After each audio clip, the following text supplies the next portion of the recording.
able to join or they won't be able to conduct business as usual. But there are enough talented people out there that I'm sure you can fill all the spots without having to rely heavily on people with lobbying experience. Right. Yeah. Well, let's tell the audience about, I know you were a very strong supporter of Obama's during his campaign. How did Obama inspire you? Oh, well, I saw a lot of parallels between myself and Obama. Not to compare myself to Obama, but at the time I was also running for office. Right. I was running for school board. My campaign took me, 100 days. His took 4 years, basically. Right. I mean, he's been running for a very long time.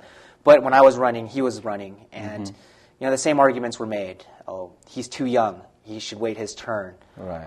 Not enough experience, et cetera, et cetera. Right. And those are the things that I heard, and I knew that those were difficult things to overcome. And I wanted to support him because I knew that he was kind of facing those kinds of criticisms as well, and I don't think that they're always fair.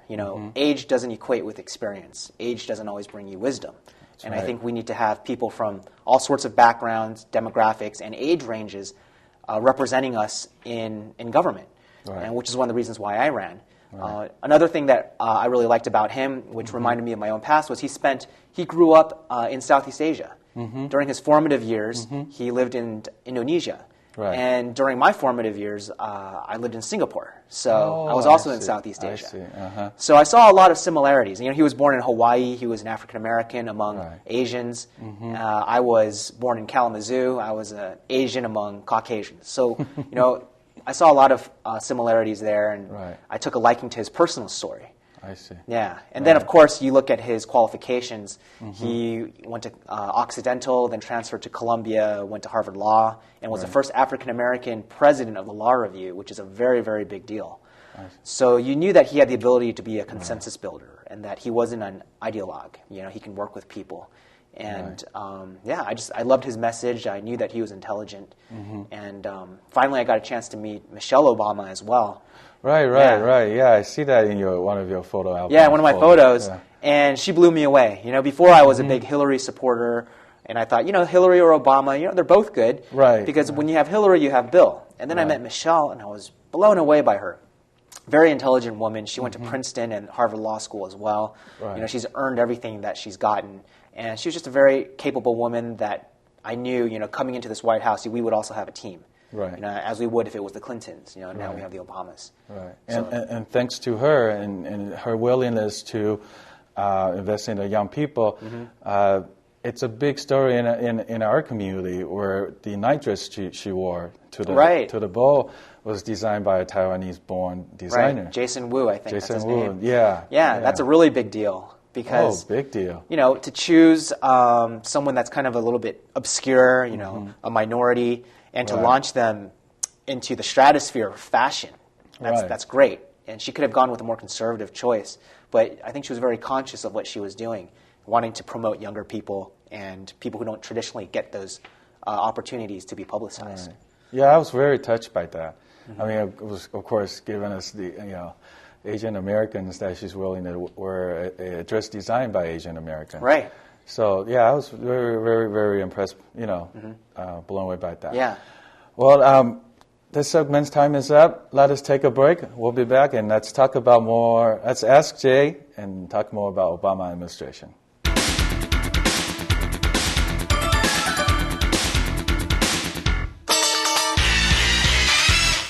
Welcome back to Community Roundtable. Today our subject is Obama inauguration and Obama administration. And our special guest today, again, is Jay Chen, who is a school board member for the Hacienda-La Puente School District. At our last subject, we were talking about your experience at the inaugural. We talked about how there were so many people and the scene was just monumental, very moving. But at night, I saw on the TV news, after the inaugural, there was a parade. Actually, we missed that part. Well, there was a little parade going on. Were you there watching the parade? I actually did not get to watch the parade. After the swearing in. It got very cold, even colder than before. The wind chill came in. Right. So we decided to walk back to our apartment, and there were lines for every single subway stop. around the block. Wow. So when we saw that, we decided we're just going to walk. Right. We're not going to stick around. Right. And we were walking for about an hour. We got hungry, and then we decided to go eat at a restaurant that I saw earlier in my trip. It's called Hacienda-La. It's high-end Southern food, and it was kind of funny. Right when we walked in, out runs P. Diddy. Really? The producer. Yeah. So he just runs right by us, and people who were at the restaurant were all like, "Oh, hey, it's P. Diddy," and we're like, "Oh, that's pretty cool. This must be a good restaurant." He's eating here. And then we sit down, we order some food, and Beyonce and Jay-Z come out from a room in the back. So they were all sitting there. And, really? there were a lot of celebrities who were in D.C. for this event, and Beyonce sang. I believe during the Lincoln Memorial party, there was a big party on, I think, Sunday, and then she performed at one of the balls that night. Right. So everywhere you went, you would see celebrities. Yeah, that's it about Obama's draw. I mean, everybody want to be there. It doesn't matter if you're just an average citizen working, anywhere, or big celebrity like Beyonce and Jay-Z. They want to come out and witness this historical event. Yeah. So too bad I couldn't be there, but I did go to. But what was amazing is I did go to Washington, D.C. about a couple months before the inaugural. And that when I saw it on TV, I have a sense, because I've been there, I have a sense how many people were there. Yeah. I know from the Capitol building all the way to the memorial, Lincoln Memorial, it's about 1.3 miles or 1.7, and they were all filled with people. Yeah, it was packed. I don't think we'll ever see that many people on the National Mall ever again in our lives. I'm sure. Yeah. I'm sure. So and there were a lot of activity planned, obviously. Yeah, there were a lot of balls. Actually, the entire few days preceding the inauguration, there were activities going on. So I arrived Sunday morning, and then Sunday during the day, there was the big concert, U2, Shakira. They were all performing for free, and that was on the National Mall.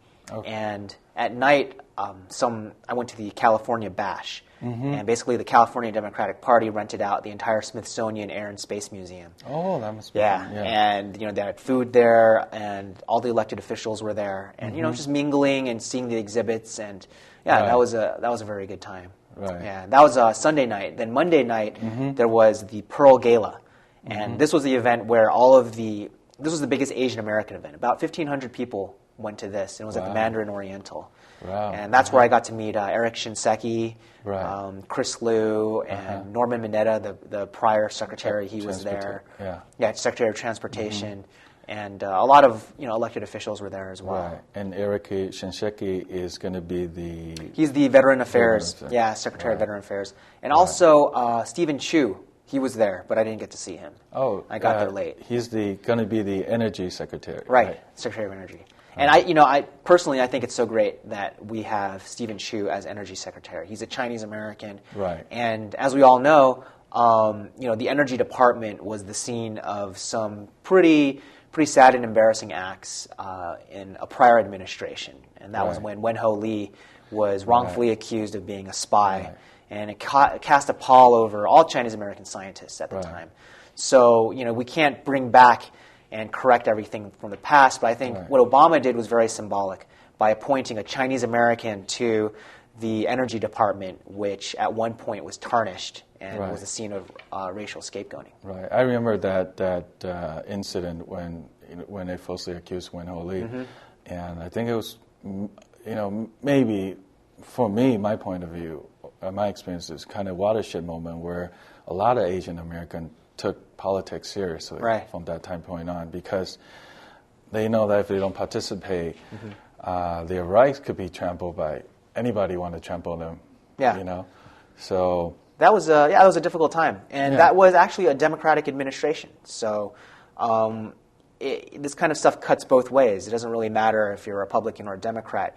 The important thing is for Asians to get involved. Well, I mean, because we always be viewed as the silent group, and when you are silent, you very easily, be the scapegoat for a lot of things.